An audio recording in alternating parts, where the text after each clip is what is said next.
नमस्कार, स्वागत है आपका लोकतंत्र 2017 में। मैं हूं दीपक डोभाल। शुरुआत हेडलाइंस के साथ।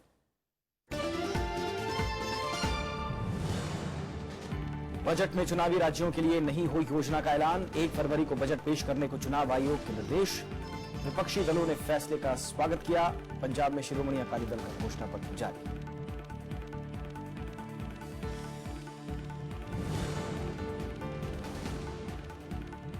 और शिरोमणि अकाली दल के घोषणा पत्र में किसानों को मुफ्त कर्ज समेत कई लुभावने वादे। कांग्रेस का नकल करने का आरोप।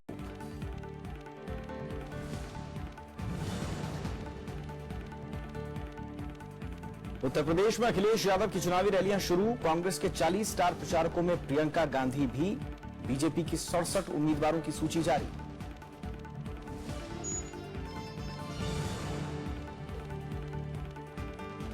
उत्तर गोवा में प्रस्तावित एयरपोर्ट को लेकर जनता में रोष। मुआवजा नहीं मिलने से स्थानीय लोग नाराज। दक्षिण गोवा के व्यापारियों को कारोबार की चिंता।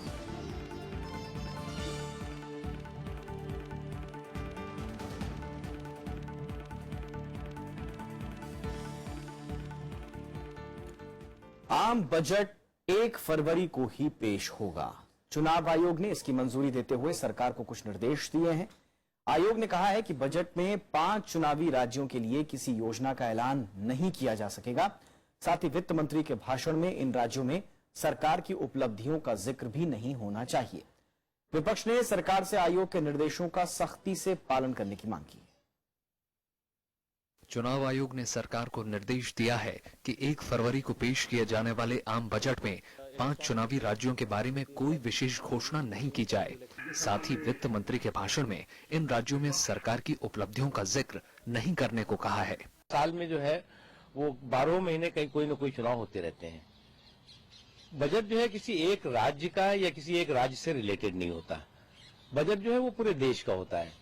इसलिए जो लोग उसको रोकने की बात या जो लोग उसको बढ़ाने की बात कर रहे थे उसमें तर्क नहीं था, तथ्य नहीं था, बल्कि राजनीतिक उसके कारण थे। आयोग ने सरकार को 2009 की एडवाइजरी की भी याद दिलाई, जिसमें परंपरा के मुताबिक चुनावों से पहले पूर्ण बजट के बजाय लेखानुदान पेश किए जाने की बात शामिल है। कांग्रेस समेत विपक्षी दलों ने सरकार से चुनाव आयोग के निर्देशों का सख्ती से पालन करने की मांग की है। ये सरकार मोदी जी के नेतृत्व में अत्यंत राजनीतिक मत रखती है हर मुद्दे का।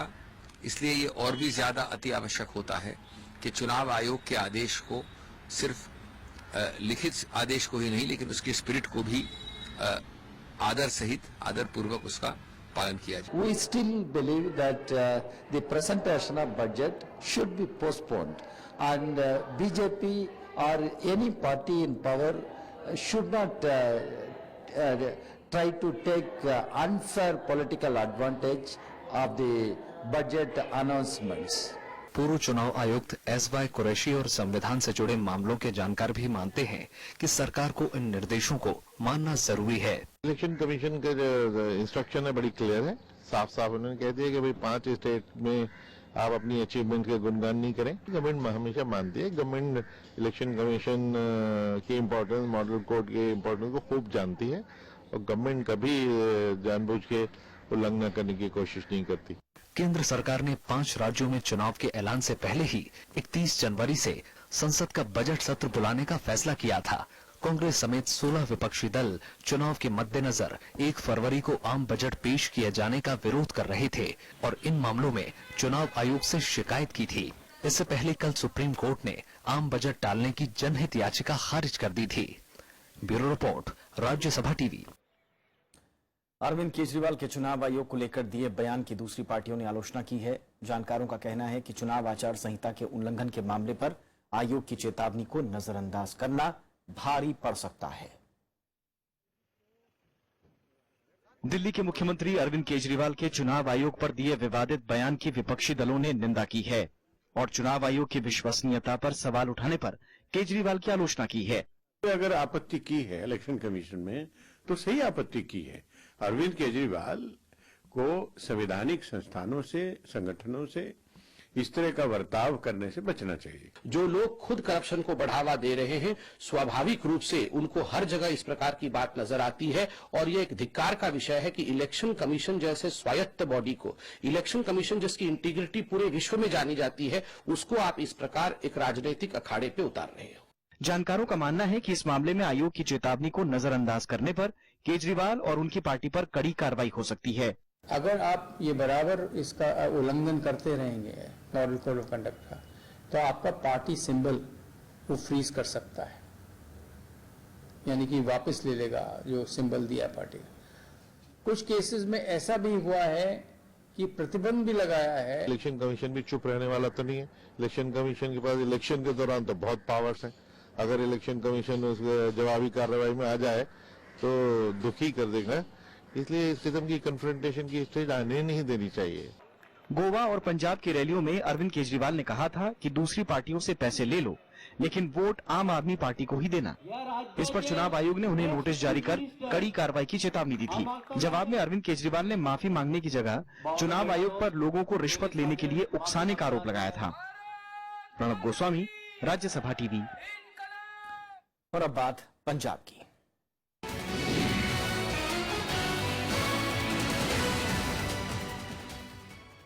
पंजाब चुनाव के लिए अकाली दल ने घोषणा पत्र जारी कर दिया है। घोषणा पत्र में किसानों की कर्ज माफी, 20 लाख युवाओं को रोजगार और सस्ता अनाज जैसे कई बड़े वादे शामिल हैं। सूबे के उप मुख्यमंत्री सुखबीर सिंह बादल ने इसे जारी किया। पंजाब में सत्तारूढ़ अकाली दल के घोषणा पत्र में कई लोक लुभावन वादे हैं। किसानों को 10 घंटे मुफ्त बिजली और कर्ज माफी जैसे वादे इसमें शामिल हैं। डिप्टी सीएम सुखबीर सिंह बादल ने लुधियाना में इसे जारी करते हुए अमृतसर और मोहाली को आईटी हब बनाने और हर शहर में वाईफाई का वादा किया। Sewerage, water supply, complete concrete गलीज and solar light, complete. We will make Punjab villages on power with urban sector. That is my now priority. Akali Dal के घोषणा पत्र में जिन मुद्दों को जगह मिली है उनमें 20 लाख नौजवानों को रोजगार, मुफ्त प्रेशर कुकर, गैस स्टोव और गैस कनेक्शन, छोटे किसानों को हर साल 2 साल का ब्याज मुक्त कर्ज, 10 रुपए की दर से 5 किलो चीनी, 25 रुपए की दर से 2 किलो घी जैसे वादे शामिल हैं। घोषणा पत्र जारी करते हुए सुखबीर बादल ने आम आदमी पार्टी और कांग्रेस की खूब आलोचना की। इधर कांग्रेस ने अकाली दल के घोषणा पत्र को अपने घोषणा पत्र की नकल बताया। वो तो हमारी बातें की हैं, जो हमने कहा है वही उठा के उन्हें कर दी। अगर ये बात करना चाहते हैं किसानों के लिए तो 10 साल से सो रहे थे क्या? बीजेपी और कांग्रेस पहले ही घोषणा पत्र जारी कर चुके हैं। बीजेपी ने छोटे किसानों को कर्ज माफी, गरीब परिवारों को घर देने समेत कई वादे किए हैं। वहीं कांग्रेस ने अपने घोषणा पत्र में पानी, रोजगार और ड्रग्स को विशेष मुद्दा बनाया है। राज्य में 4 फरवरी को मतदान होना है। Bureau report, Rajya Sabha TV. Punjab चुनाव में अकाली दल और बीजेपी गठबंधन को जीत दिलाने के लिए केंद्रीय मंत्री भी मैदान में डटे हुए हैं। गृह मंत्री राजनाथ सिंह बुधवार की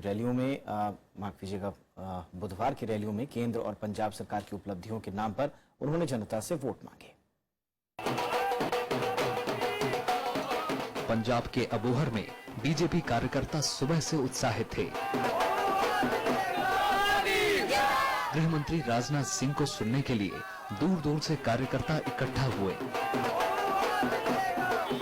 मंच पर आते ही कार्यकर्ताओं का उत्साह दोगुना हो गया।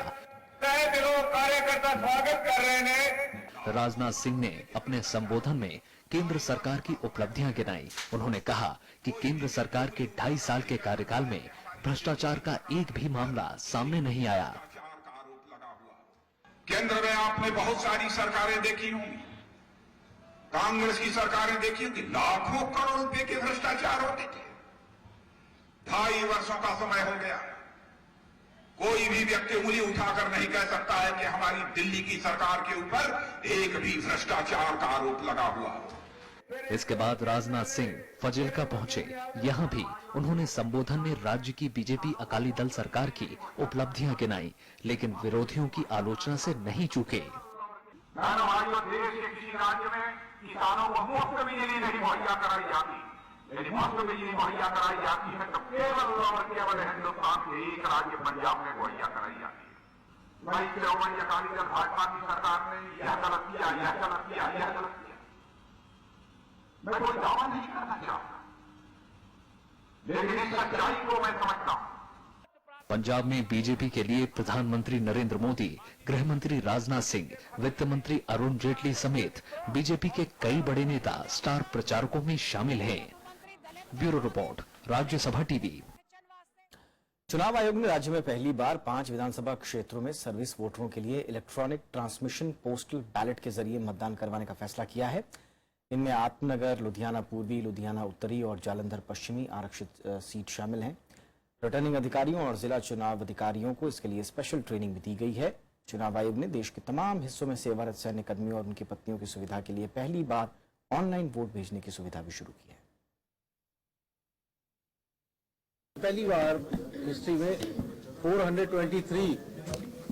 423 इलेक्ट्रॉनिक पोस्टल बैलेट जो है जो सर्विस वोटर है उनके लिए अपलोड हो गया। अब वो उनके पास ओटीपी जाता है उनके मोबाइल पर, वो डाउनलोड करेंगे और प्रिंट करके अपना वोट कास्ट करके भेज देंगे। ये 5 असेंबली कॉन्स्टिट्यूंसी में हुआ है। और अब बात उत्तर प्रदेश की।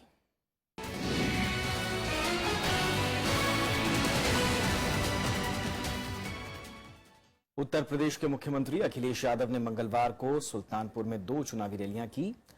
इस मौके पर अखिलेश यादव ने दावा किया कि प्रदेश में समाजवादी पार्टी और कांग्रेस गठबंधन 300 से ज्यादा सीटें जीत रहे हैं और राज्य में अगली सरकार उनकी ही होगी। मैं आपके बीच में समाजवादी पार्टी का राष्ट्रीय अध्यक्ष बनने के बाद अखिलेश यादव ने अपनी पहली चुनावी सभा को संबोधित किया। आप सबसे निवेदन और अपील करने आया हूँ। सुल्तानपुर में आयोजित रैली में अखिलेश यादव ने कहा कि समाजवादी पार्टी की कथनी और करनी में कोई फर्क नहीं है। आगे बढ़ाने का काम करेगा। उन्होंने दावा किया कि उत्तर प्रदेश में अगली सरकार कांग्रेस समाजवादी पार्टी गठबंधन की होगी। मुझे नहीं पता कि हमें कौन हमारा विरोधी पार्टी का है, लेकिन मैं ये कह सकता हूं जो समीकरण अभी है उत्तर प्रदेश में, जनता ने मन बनाया है और खासकर आपने मन बना लिया है। अगर कोई जीतेगा यहां से तो साइकिल वाला जीत करके जाएगा। ये मन बनाया हुआ है। अखिलेश यादव ने दावा किया कि उन्होंने प्रदेश के हित में सारी लड़ाई लड़ी है। बीजेपी पर झूठे वादे करने के आरोप लगाते हुए उन्होंने कहा कि समाजवादी पार्टी अपने तमाम चुनावी वादे पूरे करेगी। अभी 2014 के चुनाव में एक ऐसी पार्टी को जिता दिया जिसने कहा कि अच्छे दिन आ जाएंगे। हम सुल्तानपुर के लोगों से पूछना चाहते हैं, बताओ अच्छे दिन कहां हैं? कोई हमें बता दे, दाईं तरफ से लेकर के बाईं तरफ, कोई जानता हो अच्छे दिन कहां हैं? पार्टी और परिवार के विवादों को निपटाने के चलते अखिलेश यादव अभी तक चुनाव प्रचार अभियान शुरू नहीं कर पाए थे। मुख्यमंत्री बुधवार को लखीमपुर में चुनावी रैली करेंगे। पंचानन मिश्रा के साथ bureau report, Rajya Sabha TV. Samajwadi party से गठबंधन के बाद कांग्रेस ने स्टार प्रचारकों की लिस्ट जारी कर दी है। सूची में पार्टी अध्यक्ष सोनिया गांधी और उपाध्यक्ष राहुल गांधी के अलावा प्रियंका गांधी का नाम भी शामिल किया गया है। इसके अलावा पूर्व प्रधानमंत्री मनमोहन सिंह भी पार्टी के लिए उत्तर प्रदेश में प्रचार करेंगे। 40 स्टार प्रचारकों की इस लिस्ट में प्रदेश अध्यक्ष राज बब्बर, पूर्व प्रदेश अध्यक्ष निर्मल खत्री, सलमान खुर्शीद, दिल्ली की पूर्व मुख्यमंत्री शीला दीक्षित, पूर्व स्पीकर मीरा कुमार और फिल्म स्टार नगमा का नाम भी शामिल है।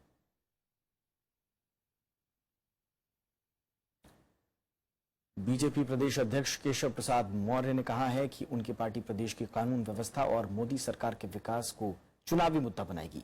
बीजेपी प्रदेश अध्यक्ष ने मंगलवार को दिल्ली में आरोप लगाया कि मुख्यमंत्री अखिलेश यादव भ्रष्ट और आपराधिक किस्म के लोगों को प्रश्रय देते हैं।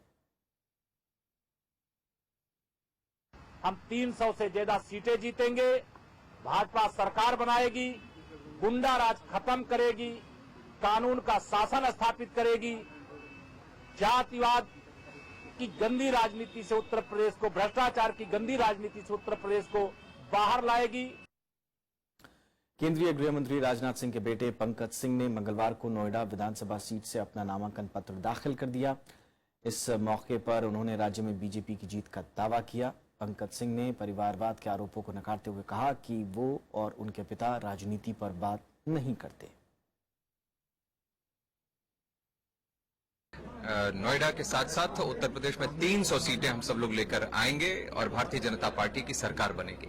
लोग समाजवादी पार्टी से बहुत त्रस्त हैं। कांग्रेस और सपा के गठबंधन को केंद्र में भी लोगों ने देखा था और जिस तरीके की अराजकता पूरे देश में फैली हुई थी, भ्रष्टाचार फैला हुआ था, उत्तर प्रदेश में बीजेपी ने अपने उम्मीदवारों की तीसरी सूची जारी कर दी है। इस सूची में प्रदेश अध्यक्ष केशव प्रसाद मौर्य समेत 67 उम्मीदवारों के नाम शामिल हैं। केशव प्रसाद मौर्य को पडरौना से, आर के चौधरी को मोहनलालगंज से, सूर्य प्रताप शाही को पत्थरदेवा से, रमाकांत यादव के बेटे अरुण यादव को आजमगढ़ की फूलपुर सीट और पूर्व मुख्यमंत्री वीर बहादुर सिंह के बेटे फतेह बहादुर को गोरखपुर की कैपियरगंज सीट से उम्मीदवार बनाया गया है। और उत्तर प्रदेश विधानसभा चुनाव के पहले अखिलेश सरकार को इलाहाबाद हाई कोर्ट से झटका लगा है। कोर्ट ने राज्य सरकार के 17 ओबीसी जातियों को अनुसूचित जातियों के समान सुविधाएं देने पर रोक लगा दी है। साथ ही इन जातियों को एससी का सर्टिफिकेट जारी नहीं करने का आदेश भी दिया है। इस मामले में अगली सुनवाई 9 फरवरी को होगी। राज्य सरकार ने 22 दिसंबर 2016 को 17 पिछड़ी जातियों को अनुसूचित जातियों के समान सुविधाएं दिए जाने का निर्देश जारी किया था, जिसे असंवैधानिक बताते हुए कोर्ट में चुनौती दी गई थी। चीफ जस्टिस ने एक ऑर्डर पास किया जिसमें principal secretary social welfare department को इस आशय का डायरेक्शन दिया गया है कि सभी जिलों में अधिकारियों को इस आशय का निर्देश दें कि उस नोटिफिकेशन के आधार पर कोई भी कास्ट सर्टिफिकेट इशू नहीं किया जाएगा। और उत्तर प्रदेश की सियासत पर इस वक्त बातचीत करने के लिए हमारे साथ हमारे संवाददाता पंचानन मिश्रा जुड़ चुके हैं। पंचानन, आप रायबरेली में इस वक्त, और इस सीट पर काफी कश्मकश चल रही थी समाजवादी पार्टी और कांग्रेस के दरमियान सीट बंटवारे को लेकर। अब क्या माहौल है वहां पर? शांत है या अभी भी कुछ शिकायतें सोपेश बाकी है?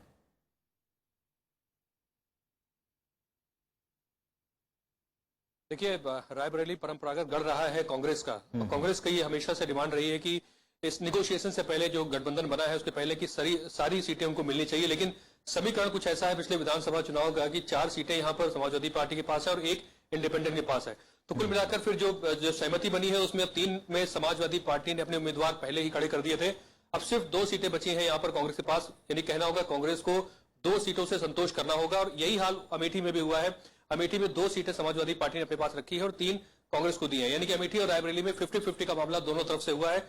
कांग्रेस की बात यहां पर नहीं चली, जैसा कि संजय सिंह ने कहा था कि 10 सीटों पर कांग्रेस लड़ेगी। तो ये इक्वेशन यहां पर है और कांग्रेस की कोशिश है कि इसमें जो लोकसभा का इनका जो चुनाव परिणाम रहता है उसको किसी तरह समाजवादी पार्टी से जो गठबंधन हुआ है उससे दोहराया जाए। यही वजह है कि यहाँ पर जो है वो गठबंधन के बाद कांग्रेस जो है अपनी जान को फूंकने में लगी हुई है। जैसा कि आज हमने सुल्तानपुर में भी सुना कि अखिलेश यादव ने कहा कि उनकी परंपरागत सीट है, 5 सीटें वहां पर है, तो वो वहां पर जोर दे रहे हैं। तो ये जो सीटों पर जोर देने की राजनीति है वो चल रही है। शुक्रिया पंचानन इस तमाम जानकारी के लिए। और अब बात उत्तराखंड की।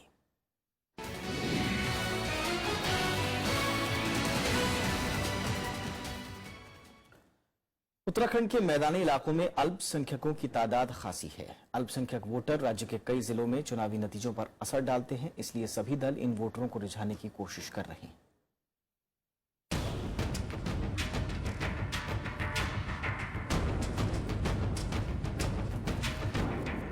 उत्तराखंड में सभी राजनीतिक दलों की नजर इस बार अल्पसंख्यक वोटरों पर है।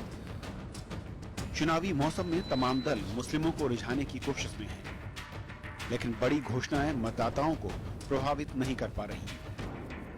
वोटरों का मानना है कि चुनाव के साथ ही ये ऐलान दम तोड़ देते हैं और इसके बाद रह जाती है वही परेशानी भरी जिंदगी। सरकार यही है, कुछ नहीं कर पाती, जो वादे करती है मुस्लिमों के वो बातें पूरे नहीं करवाती। नहीं, कुछ नहीं मिल पाता। मेरे भी 2 डेफ बच्चे हैं, 2 डेफ हैं, मेरे 3 बच्चे ठीक है, मगर उनको कुछ फायदा नहीं हो पा रहा है। 2 मेरे बच्चे प्राइवेट पढ़ते हैं, 3 सरकार की कोई हेल्प नहीं मिल पाती। बड़े बड़े वादे करते हैं वो, घर देने के, नौकरी दिलाने के, कुछ नहीं मिलता। वैसे तो रोज फिरते हैं गलियों मोहल्ले में, सब सभी तरीके से आते हैं। उसके बाद जब इलेक्शन हो गए ना, एक बार इलेक्शन हो गए, उसके बाद तो फिर अगर बुलाने भी जाते हैं ना, कहने आज तो दिल्ली गए हुए, आज तो वहाँ गए। उत्तराखंड की कुल आबादी 1 करोड़ 10 लाख के करीब है, जिनमें मुस्लिम वोटरों की हिस्सेदारी 15% से थोड़ी ज्यादा। मुस्लिम वोटर राज्य की 34 सीटों के चुनाव नतीजों को प्रभावित करते हैं। कांग्रेस के अलावा समाजवादी पार्टी और बहुजन समाज पार्टी की भी इन वोटरों में मजबूत उपस्थिति है, जबकि इस बार बीजेपी भी इन वोटरों के बीच पैठ बनाने की जुगत में है। ये अल्पसंख्यकों के मामले में कांग्रेस की सरकार ने, हरीश राव जी की सरकार ने बहुत काम किए हैं, बहुत बुनियादी काम किए हैं। जो धरातल में जिन कामों को उतारने का काम किया, हमने मदरसा बोर्ड बनाने का काम किया, जो मुस्लिम एजुकेशन है, शिक्षा है, उसको आगे बढ़ाने का काम किया, उसको मजबूती करने का काम किया, उसके लिए हमने अलग से बोर्ड गठित करने का काम किया। यह 14% मुस्लिम हैं और 14 का 14% मुसलमान इस वक्त कांग्रेस से त्रस्त है। जितने विभाग माइनॉरिटी वेलफेयर के जितने विभाग थे, सारे के सारे विभाग बंद पड़े। अल्पसंख्यक विभाग के लिए केंद्र से बहुत मोटा अमाउंट, हेवी अमाउंट आया, लगभग 10 से 12 हजार करोड़ रुपए, और उसमें जिसमें 90% केंद्रांश था, 10% राज्यांश था, और उस पैसे का यूटिलाइजेशन 0 है इस प्रदेश में।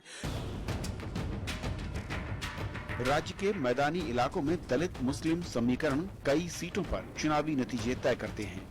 इसके चलते बीजेपी समेत कोई भी पार्टी अल्पसंख्यकों की अनदेखी कर नाराजगी झेलने का खतरा नहीं उठाना चाहेगी। उत्तराखंड में अल्पसंख्यक वोट नतीजों पर गहरा असर डालते हैं। ऐसे में राजनेता फिर नए दावों और वादों के साथ मैदान में हैं। हालांकि इनके पुराने मुद्दे अभी भी अनसुलझे हैं। कैमरामैन संतोष यादव के साथ नवविक्रम सिंह, राज्यसभा टीवी, देहरादून। और अब चलते हैं मणिपुर।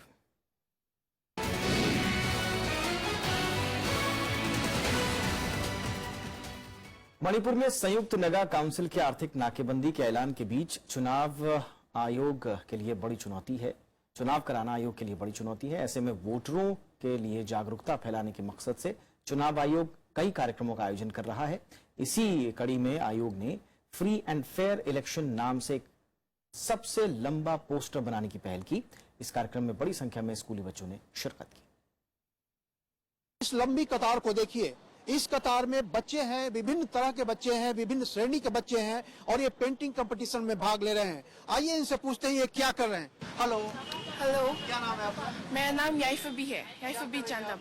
मैं एक द लॉन्गेस्ट पेंटिंग कंपटीशन में भाग ले रही हूँ, और इसका थीम है free and fair election, peaceful and ethical voting. मैंने पैसा बनाया है जिसमें इलेक्शन कमीशन देखेंगे कि पैसे यूज नहीं किया जा रहा है, और अल्कोहल ये सब वही बना रही हूँ। आप समझ सकते हैं कि मणिपुर में अभी आर्थिक नाकेबंदी का माहौल है। 4 और 8 मार्च को यहाँ चुनाव होने वाले हैं। हालांकि अभी इसकी अधिसूचना नहीं जारी की गई है, लेकिन चुनाव आयोग अपनी तरफ से पूरी तैयारी कर रही है कि वो चुनाव को ठीक तरीके से संपन्न कराए, और न सिर्फ ठीक तरीके से संपन्न कराए बल्कि ये भी सुनिश्चित करे कि लोग इसमें भागीदारी करें। और इसके लिए चुनाव आयोग ने ऐसी व्यवस्था की है कि लोग समझे कि हाँ, राज्य में चुनाव का माहौल है। What are you doing here? Here, because we are, as a voter education program, we are trying to gather as many as possible students and young voters, so that we can give messages about Indian electoral democracy. कितना लंबा है ये? क्यों कितना? It's around 1.5 kilometer, right from the northern side up to the southern side of the Kangla perimeter. ऐसी painting आयोजन कभी की गई है चुनाव आयोग द्वारा?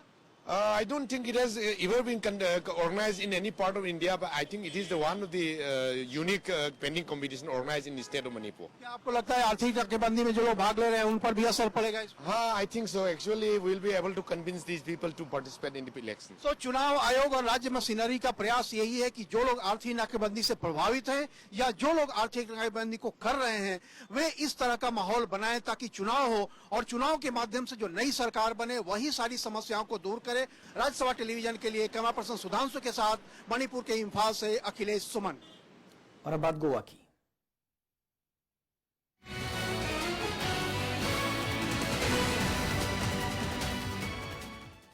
गोवा के मोपा में गोवा के दूसरे प्रस्तावित हवाई अड्डे का निर्माण विवादों में घिर गया है। स्थानीय लोग विस्थापन को लेकर नाराज हैं। वहीं दक्षिण गोवा के पर्यटन व्यवसायी अपने इलाके का व्यापार प्रभावित होने की आशंका जता रहे हैं। वहीं सरकार हवाई अड्डे को सूबे की आर्थिक तरक्की के लिए जरूरी बता रही है। गोवा से जाते जाते इस खास रिपोर्ट के साथ आपको छोड़े जा रहे हैं। इजाजत दीजिए, नमस्कार। ये है गोवा के मोपा में प्रस्तावित नए हवाई अड्डे की जमीन। बीते साल नवंबर में प्रधानमंत्री नरेंद्र मोदी ने इसका भूमि पूजन किया था। गोवा की बीजेपी सरकार नए एयरपोर्ट को विकास के लिए जरूरी बता रही है, लेकिन स्थानीय लोगों में इसे लेकर नाराजगी है। सबसे बड़ी शिकायत मुआवजे को लेकर है। इधर बेचता है, बोलता है अरे ये हमारा देवस्थान हो, ये शांता दुर्गा देवस्थान है, हाँ, उसका कलश वो संपुष्टन करने का नहीं मोला में लोगों का वो बेचता है लोग। पैसा हमका नहीं मांगता है, हमारा ये घर, हमारा ये देवस्थान इधर रहना मांगता है। हम जो एयरपोर्ट बन रहा है ना, वो पूरा लैंड स्कैम है, पूरा लैंड स्कैम। इसका मतलब जो मंत्री, सीएम और बाकी का जो गोवा में 40 एमएलए है ना, सब लोगों ने साइड में जगह लेके रखा है, और जब ये एयरपोर्ट बनेगा तब उसका धंधा चलेगा। ये बड़ा लैंड स्कैम का प्रोग्राम है। प्रोजेक्ट के खिलाफ कई लोगों ने आंदोलन की राह भी पकड़ ली है। इनका आरोप है कि आसपास की जमीन रसूखदार लोगों ने सस्ते दामों में खरीद ली। जो रीजनल प्लान जो बनाया है 2021, उसमें बहुत सारी गलतियां हुई हैं। गलतियां यानी कि वो एंटी पीपल हैं, एंटी गोवा की एनवायरनमेंट है, उसके खिलाफ है। गोवा के हर एक गांव से लोग उठकर इसके विरोध में आगे आकर बहुत बड़ा यहाँ आंदोलन भी हुआ है। मोपा उत्तर गोवा में पड़ता है, लिहाजा नए हवाई अड्डे को लेकर दक्षिण गोवा के पर्यटन व्यवसायी अपने कारोबार को लेकर चिंता में हैं। दक्षिण गोवा जो है उसमें थोड़ा फर्क जरूर पड़ेगा, लेकिन उसके गोवा में टूरिस्ट जो है वो दोनों जगह आते हैं, साउथ गोवा और नॉर्थ गोवा। नॉर्थ गोवा के हिसाब से वो वाइबल हो सकता है, क्योंकि महाराष्ट्र का पश्चिमी हिस्सा और दक्षिणी हिस्से में टूरिस्ट अभी काफी आ रहे हैं, तो मोपा एयरपोर्ट होने से अच्छा हो सकता है, लेकिन उनको फायदा हो सकता है। दक्षिण गोवा में कुल 37% आबादी ईसाई अल्पसंख्यकों की है। इनके बीच बीजेपी का आधार कमजोर माना जाता है। इस नजरिए से देखें तो उत्तर गोवा में 2% से भी कम मतदाता ईसाई समुदाय से आते हैं। हालांकि ध्रुवीकरण के आरोप को बीजेपी सिरे से खारिज कर रही है। All these projects are going to generate huge number of jobs, and I am sure after creation of these jobs, no youth will be left unemployed. असल में गोवा में अभी केवल डाम्बोलिम में एक सैनिक हवाई अड्डा है। सालाना यहाँ करीब 60 लाख लोग आते हैं। बोझ कम करने के लिए सन 1999 में नया हवाई अड्डा बनाने की कवायद शुरू हुई, लेकिन भूमि पूजन 2016 में जाकर हो पाया। गोवा के मोपा में प्रस्तावित नए एयरपोर्ट का जहां स्थानीय लोग विरोध कर रहे हैं, वहीं साउथ गोवा के लोगों का मानना है कि इसका नकारात्मक असर साउथ गोवा के पर्यटन पर पड़ सकता है। उधर दूसरी तरफ सरकार का कहना है कि नए एयरपोर्ट की शुरुआत होने के बाद इसका पूरा लाभ पूरी गोवा की जनता को होगा और इसकी अर्थव्यवस्था में 4 चांद लग जाएंगे। मोपा से कैमरामैन सुरेश के साथ रविंद्र सिंह शोराण, राज्यसभा टीवी।